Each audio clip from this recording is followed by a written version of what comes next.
Ya, Assalamualaikum warahmatullahi wabarakatuh. Waalaikumsalam Kami dari warahmatullahi kelompok wabarakatuh. 6 Teknik Informatika kelas 3B, STIMIK Sumedang, yang beranggotakan Agung Gumelar, Fatur Gorib, Lepira Ratu Vitaloka, saya Rifki Febriana Diana, dan Tanti Nur Haroma. Di sini kami akan menjelaskan spesifikasi kebutuhan perangkat lunak SKPL, rancangan bangunan penjualan rumah makan rezeki berbasis website. Nah, yang untuk slide pertama akan dijelaskan oleh Agung. Saya persilahkan kepada Agung. Tujuan utama dari pembuatan SKPL ini adalah untuk mendukung segala kegiatan bisnis yang ada pada rumah makan yang berbasis digital. Dalam prakteknya, rumah makan rezeki ini masih menggunakan cara manual dalam kegiatan transaksi dan pembuatan laporan. Memberikan penjelasan mengenai perangkat lunak yang akan dibangun baik berupa gambaran umum maupun penjelasan detail secara menyeluruh. Dokumen ini digunakan sebagai acuan dalam proses pengembangan dan sebagai bahan evaluasi pada saat perangkat lunak di awal maupun di akhir pengembangannya. SKPL ini juga digunakan sebagai sarana pembelajaran yang meningkatkan kemampuan mahasiswa dalam merancang suatu perangkat lunak. Nah, perangkat lingkup masalahnya, perangkat lunak yang akan dirancang dan digunakan yaitu perangkat yang dapat membantu kegiatan bisnis rumah makan tersebut agar terhindari dari kesalahan-kesalahan yang tidak diinginkan. Next. Nah, di sini saya akan menjelaskan definisi, singkatan, dan akronim dari SKPL di sini. Pertama, SKPL atau spesifikasi kebutuhan perangkat lunak merupakan dokumen hasil analisis yang berisi spesifikasi kebutuhan user. Lalu ada IEEE atau Institute of Electrical and Electronic Engineer, merupakan standar internasional untuk mengembangkan dan rancangan perangkat lunak. Database merupakan kumpulan data yang saling berhubungan yang disimpan bersama sedemikian rupa dalam media elektronik. Lalu ada SRS atau Software Requirement Specification, merupakan dokumen yang sama dengan SKPL. Lalu ada DBMS atau Database Management System, merupakan software atau tool yang digunakan untuk menyimpan data dalam kurung database. Dan yang terakhir ada ERD atau Entity Relationship Diagram, merupakan diagram yang menggambarkan relasi antara entity dan alat dari masuk. Next. Nah, ini referensi yang kami gunakan. Yang pertama dari IESTD 830 sampai 1993, IEE Recommended Practice for Software Requirement Specification, dan yang kedua Software Engineering A Practitioner Approach 5th Edition, Roger S. Priestman, McGraw-Hill 2001. Next. Di sini ada ikhtisar, di dalamnya berisi pengertian-pengertian. Yang pertama itu pendahuluan, merupakan pengantar dokumen SKPL yang berisi tujuan penulisan dokumen. Lingkup masalah, pengembangan perangkat lunak, juga memuat definisi, akronim, dan istilah yang digunakan serta deskripsi umum dokumen yang merupakan ikhtisar dokumen SKPL. Yang kedua ada deskripsi umum perangkat lunak, berisi penjelasan perangkat lunak yang akan diimplementasikan secara global. Bagian ini terdiri dari deskripsi umum sistem, karakteristik pengguna, dan batasan-batasan dalam perangkat lunak, serta lingkungan operasi yang digunakan. Yang ketiga ada mendeskripsikan kebutuhan khusus bagi aplikasi penjualan rumah makan rezeki berbasis website yang meliputi kebutuhan antarmuka eksternal, kebutuhan fungsionalitas, batasan perancangan, dan kebutuhan lain dari aplikasi penjualan rumah makan rezeki berbasis website. Next.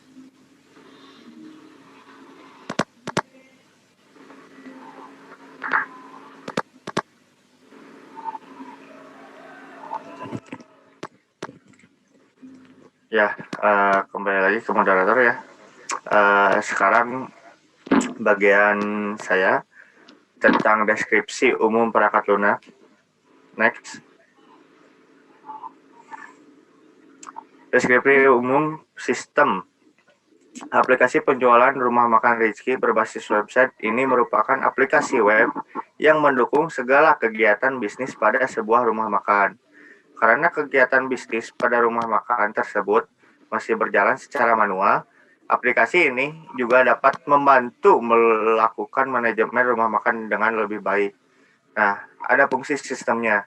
Yang ke-1, melakukan pendaftaran login. Kedua, login. 3, melihat informasi tentang rumah makan. Keempat, menambah, mengubah, dan menghapus data pada rumah makan. 5, melakukan pemesanan makanan dan minuman pada rumah makan. Yang keenam, mendata pesanan yang tersimpan. Yang ketujuh, melayani transaksi pelanggan. Yang kedelapan, menangani pembelian dan pengeluaran rumah makan. Yang kesembilan, laporan penjualan berdasarkan data keuangan rumah makan. Ya, next.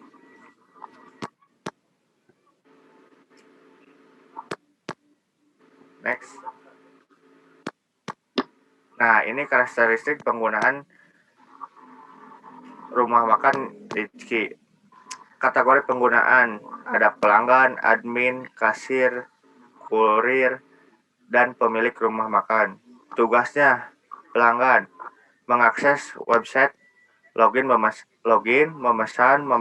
memesan makanan dan minuman, melakukan pembayaran online, dan juga memberikan kritik dan saran pada rumah makan.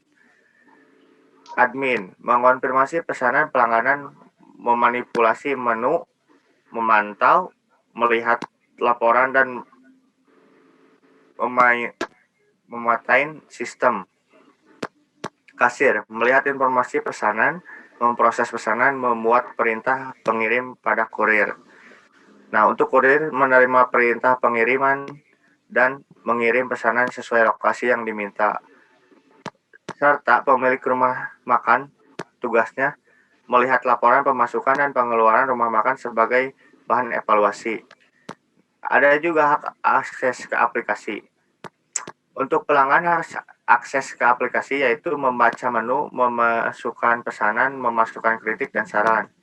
Admin mendata pesanan, manajemen stok menu, mengubah harga pada menu, memberikan promo atau diskon pada menu, melihat laporan penjualan.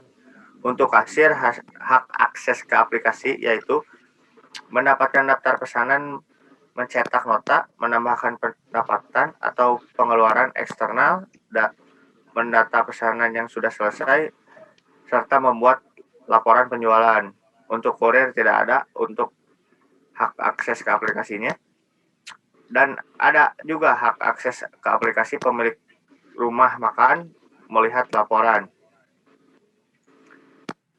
Ya.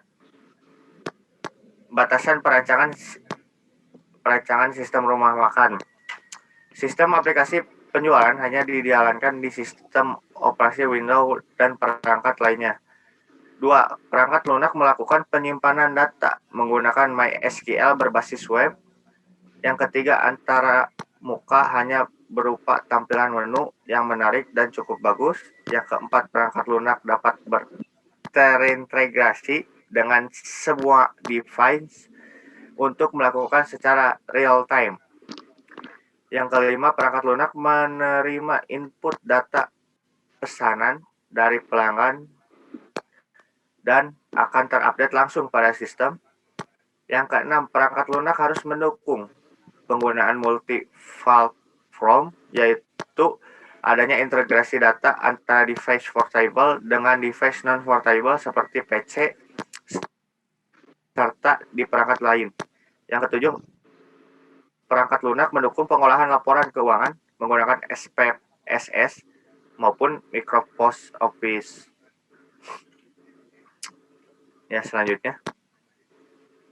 Lingkungan operasi. Yang ke-1, perangkat PC. Yang kedua, sistem operasi yaitu Windows. Yang ketiga, DBMS yaitu MySQL. Selanjutnya.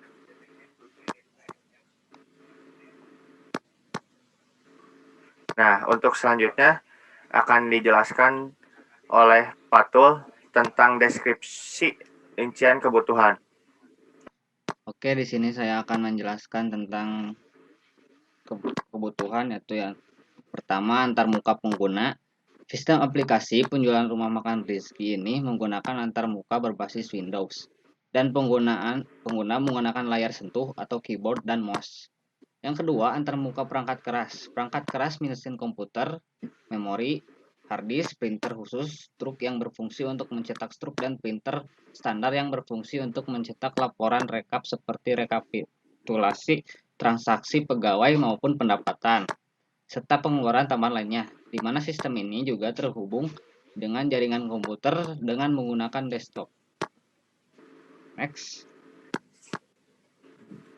Antarmuka perangkat lunak. Sistem aplikasi penjualan rumah makan Rizky adalah program yang dibangun menggunakan DBMS akses dan akan berjalan pada sistem operasi Windows.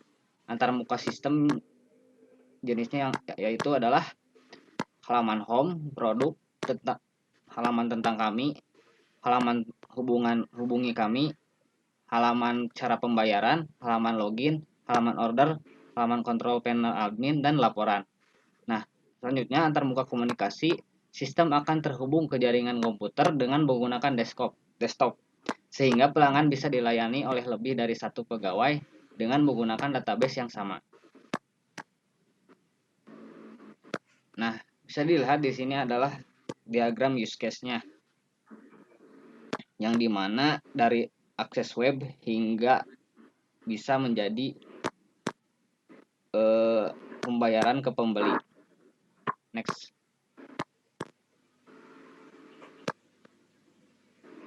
Nah, lalu di sini ada activity diagram. Ada activity diagram pemesanan sampai dengan activity diagram lihat laporan untuk pemilik rumah makan. Next.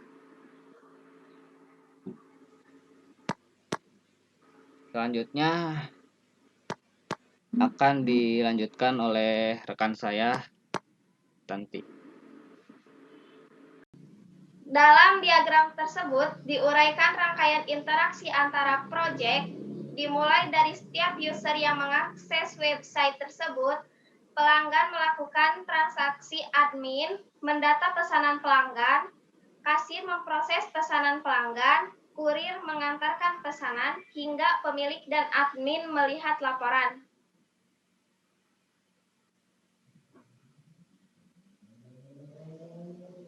Kelas diagram. Di dalam sistem terdapat berbagai hubungan yang terjadi, di antaranya seperti yang tergambarkan di dalam kelas diagram. Semua aktor mempunyai hubungan keterkaitan satu sama lain.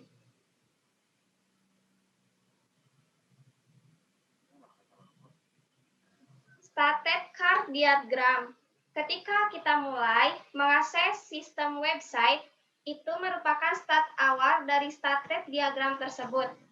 Setelah sistem aktif, maka kita akan masuk ke dalam sistem lalu melakukan login dan mengisi data. Jika sistem tersebut error, maka aplikasi yang berada dalam sistem akan berjalan dengan semestinya. Maka kita dapat melakukan hal yang ingin kita lakukan dalam aplikasi tersebut.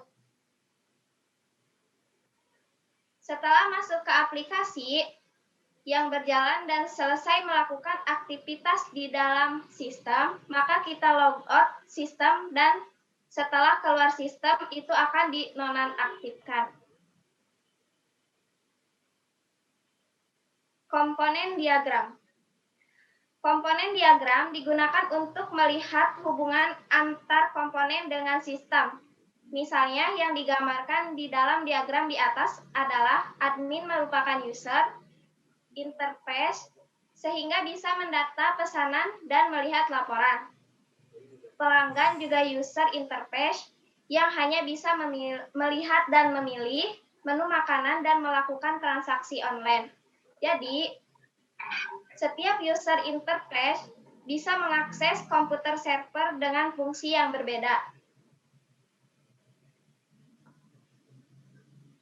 Deployment diagram.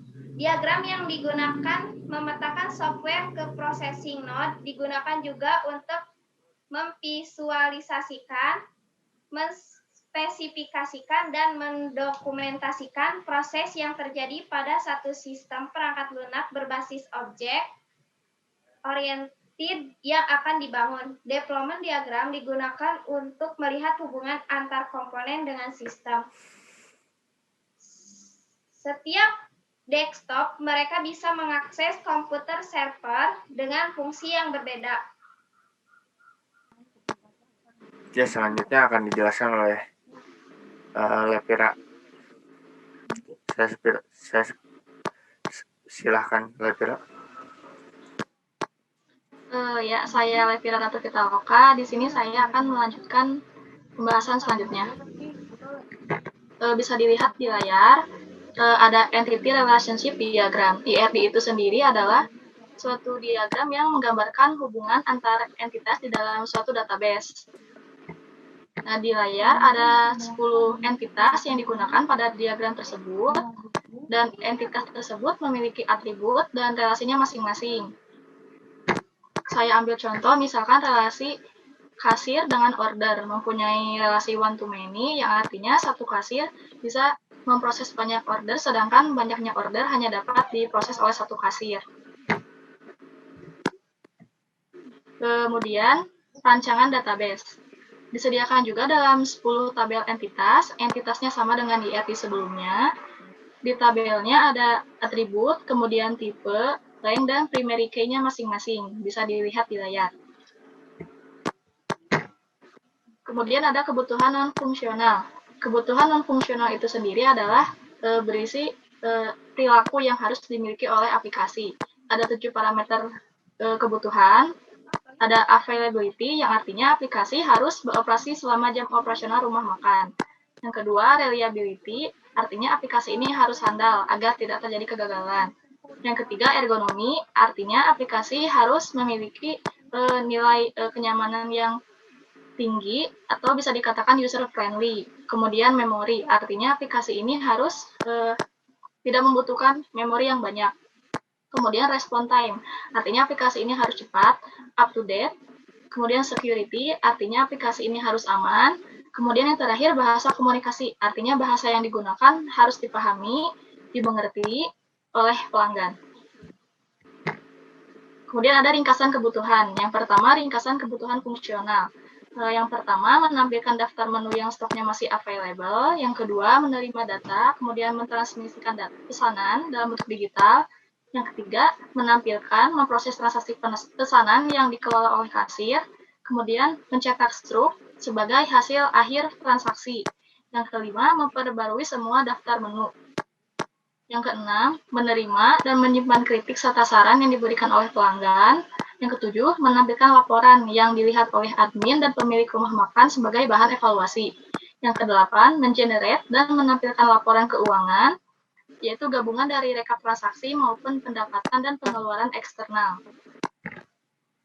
Yang terakhir, ringkasan kebutuhan non-fungsional, artinya aplikasi ini harus beroperasi selama jam operasional rumah makan, harus handal, user-friendly, tidak membutuhkan memori yang tinggi, cepat, kemudian aman, serta bahasa yang digunakan harus komunikatif dan dipahami oleh pelanggan. Seperti itu. Ya, sudah.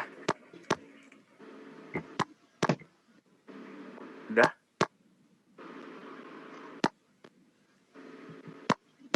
Ada lagi? Selanjutnya? Slide selanjutnya cukup? Ya udah. Saya perwakilan dari kelompok 6. Mohon maaf apabila ada kesalahan atau kurang lancarnya tentang presentasi ini, karena sinyal atau jaringan bisa menghambat segala presentasi. Mohon maaf sebesar-besarnya. Wabillahi taufiq wal hidayah. Wassalamualaikum warahmatullahi wabarakatuh. Waalaikumsalam warahmatullahi wabarakatuh.